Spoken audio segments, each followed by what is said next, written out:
Hi കൂട്ടുകാരെ, നമസ്തേ. നമ്മളാണെങ്കിൽ ഇന്ന് ഒരു റെസ്റ്റോറൻ്റാണ് പരിചയപ്പെടുന്നത്, ഹൈദരാബാദിലെ.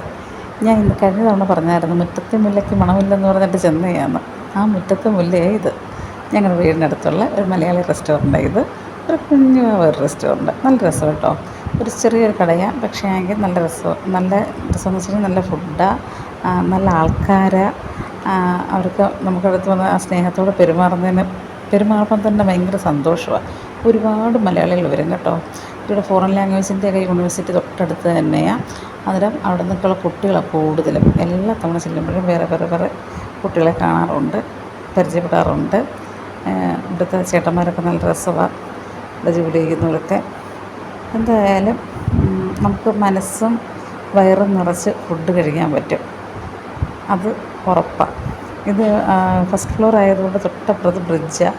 അങ്ങോട്ടുള്ള ഞാൻ വിൻഡോ സീറ്റിലായിരുന്നു ഞങ്ങളിരുന്നത്.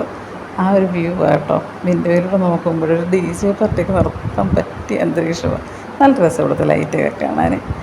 ഒന്ന് റിലാക്സ് ആവാനൊക്കെ ഒരു ചായയൊക്കെ കുടിച്ച് ഇങ്ങനെ ഇരിക്കാൻ തോന്നും. പിന്നെ ഇവിടെ എഴുതി വെച്ചിരിക്കുന്ന കുറേ ഡയലോഗ്സ് ഉണ്ട് കേട്ടോ വോളിൽ. നല്ല രസമാണ്, ചിരിച്ച് നല്ല രസം എന്ന് വെച്ചാൽ നമുക്കൊരു കേരള ഫീലിങ്സ് കിട്ടും. ഒരു തനി മലയാളിയാവും. ശരിക്കും തനിമല്ലു എന്നൊക്കെയുള്ള പേര് കറക്റ്റാണ് ഇതിന്. ഇതെല്ലാം എനിക്കിഷ്ടം കേട്ടോ. ഇവിടുത്തെ ഫുഡും ഇഷ്ടമാണ്, ആൾക്കാരെല്ലാം ഇഷ്ടമാണ്. ഒരുപാട് മലയാളീസിനെ കാണാറുണ്ട്. ഞങ്ങൾ പൊറോട്ട വാങ്ങിക്കാൻ വന്നതാണ്. പൊറോട്ട വാങ്ങിച്ച് ഞാൻ ഒരു നാരങ്ങ വെള്ളം കുടിച്ച്, ചേട്ടൻ ചായ കുടിച്ച് ഇനിയിപ്പം വീട്ടിൽ പോകണം. മോൾക്ക് എക്സാം കഴിഞ്ഞ് വന്നതുകൊണ്ട് നല്ല ക്ഷീണമായിരുന്നു, അവൾ കിടക്കുക. അതുകൊണ്ട് ഞങ്ങളൊന്ന് വലിഞ്ഞ് വന്ന് വാങ്ങിച്ചതാണ് കേട്ടോ. അതുകൊണ്ട് പെട്ടെന്ന് പോയിട്ട് അവൾ ഉണരുന്നതിന് മുമ്പ് ചെല്ലണം. വലിയ ദൂരമൊന്നുമില്ല, ഒരു 15 മിനിറ്റ് ഞങ്ങളുടെ വീട്ടിൽ നിന്ന്, അത്രയേ ഉള്ളൂ. സൂപ്പർ സ്ഥലം, അടിപൊളി ഫുഡും എല്ലാം കൂടെ ആയിട്ട്. ഇനി അടുത്തൊരു കാഴ്ചയായിട്ട് വീണ്ടും കാണാവേ. ബൈ.